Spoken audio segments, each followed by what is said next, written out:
योगी आदित्यनाथ का सपा पर बड़ा हमला। कहा 2017 से पहले सैफई परिवार ही था और उनके अलावा कोई भी नहीं सोचा जाता था। घूम फिर कर वही चाचा भतीजा सक्रिय रहते थे और महाभारत के रिश्तों जैसी स्थिति थी। एक ही परिवार के लोग सभी कार्य करते थे। लूट और डकैती आम थी, जिससे गरीब तबाह होता और नौजवान पलायन करते थे। सीएम ने जोर देते हुए कहा कि अब पूरे प्रदेश को परिवार मानकर काम करना होगा। सपा अध्यक्ष अखिलेश यादव ने लिया सरकार बनाने का संकल्प। प्रेस वार्ता में कहा, वर्तमान सरकार सफेद टेबल पर बैठकर काला झूठ बोलती है और नदियों की बजाय बजट साफ कर रही है। अब जाने का वक्त आ गया तो इनको गोमती की सफाई याद आ रही है, जबकि सरकार नाले पर रिवर फ्रंट बना रही है। सोने के बढ़ते दाम पर अखिलेश यादव ने सरकार को घेरा। कहा, सोने के दाम लगातार बढ़ रहे हैं और गरीब अपनी बेटी की शादी में क्या दे पाएगा। अखिलेश ने सरकार पर स्वदेशी का दिखावा करने और वास्तविकता में विदेशी साधने का आरोप लगाया। उन्होंने ये भी कहा कि हाल ही में उनका फेसबुक अकाउंट बंद कर दिया गया था। सीएम योगी आदित्यनाथ ने गैस सिलेंडर रिफिल सब्सिडी वितरण कार्यक्रम के तहत 1,86,00,000 परिवारों को दीपावली पर निःशुल्क सिलेंडर वितरित किए। इस योजना के तहत 1500 करोड़ रुपए की धनराशि से सब्सिडी सभी लाभार्थियों के बैंक खातों में सीधे पहुंचाई गई। इस मौके पर सीएम ने कहा कि उन्होंने मुफ्त सिलेंडर का वादा किया था और दीपावली, होली जैसे त्योहारों पर इसे पूरा किया जा रहा है। अच्छी सरकार ऐसे ही काम करती है और यह निःशुल्क सिलेंडर दीपावली का विशेष उपहार है, जो बिना किसी भेदभाव के सभी लाभार्थियों तक पहुंच रहा है।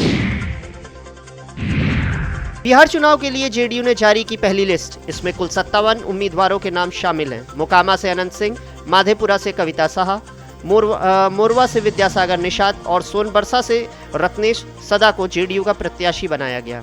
इसके अलावा चिराग पासवान के दावे वाली 4 सीटों और जीतन राम मांझी के दावे वाली सीट पर भी जेडीयू ने अपने उम्मीदवार उतारे हैं। दंगाइयों को सीएम योगी ने दी खुली चुनौती। कहा, अगर कोई भी उत्साह और उमंग के इस त्योहार में रंग में भंग डालने का प्रयास करेगा तो जेल की सलाखें उसका इंतजार कर रही होंगी। चाहे वह कोई भी हो, उसे अंदर डालने में देर नहीं लगेगी। इसलिए त्योहारों और उत्सवों को शांतिपूर्ण और सौहार्दपूर्ण तरीके से मनाया जाना चाहिए। पिछले 8 वर्षों में उत्तर प्रदेश में किसी भी समुदाय के जितने भी त्योहार मनाए गए, वे सभी शांतिपूर्ण तरीके से आयोजित किए गए। यह दंगाइयों के आगे झुकने वाली सरकार नहीं है। भोजपुरी गायक और अभिनेता खेसारी लाल यादव का बिहार विधानसभा चुनाव पर बड़ा बयान। कहा, मैं चाहता हूं कि मेरी पत्नी चुनाव लड़े। मैं उन्हें 4 दिन से मना रहा हूं। अगर वो मान जाती तो नामांकन दाखिल करेंगे, अन्यथा सिर्फ प्रचार करके तेजस्वी भैया को जिताने की कोशिश करूंगा। विधानसभा उपचुनाव के लिए बीजेपी ने की अपने प्रत्याशियों की घोषणा। जम्मू कश्मीर के बडगाम से आगा सैयद मोहसिन और नगरोटा से देवयानी राणा बीजेपी के उम्मीदवार होंगे। झारखंड के घाटीशिला से बाबूलाल सोरेन, उड़ीसा के नुआपाड़ा से जय ढोलकिया और तेलंगाना के जुबली हिल से लंकाला दीपक रेड्डी उपचुनाव लड़ेंगे। नेता तेजस्वी यादव ने राघोपुर से किया नामांकन। इस दौरान लालू यादव, राबड़ी देवी भी साथ में मौजूद रही। नामांकन के बाद उन्होंने कहा, राघोपुर की जनता ने हम पर लगातार 2 बार भरोसा किया। जनता मालिक है। यह 3री बार है जब हमने राघोपुर से अपना नामांकन दाखिल किया है। हमें विश्वास है कि राघोपुर की जनता एक बार फिर हम पर भरोसा करेगी।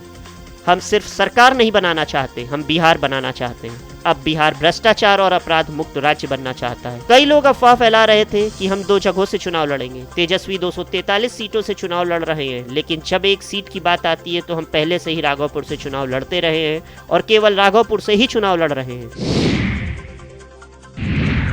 अदानी ग्रुप के चेयरमैन गौतम अदानी का भोलेनाथ के भक्तों को खासा तोहफा। एक पोस्ट कर बताया, केदारनाथ धाम की कठिन चढ़ाई अब आसान होगी।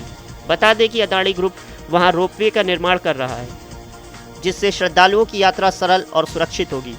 उन्होंने पोस्ट में महादेव से सभी पर अपनी कृपा बनाए रखने की कामना की। केदारनाथ सोनप्रयाग रोपवे की लंबाई 12.9 किलोमीटर होगी।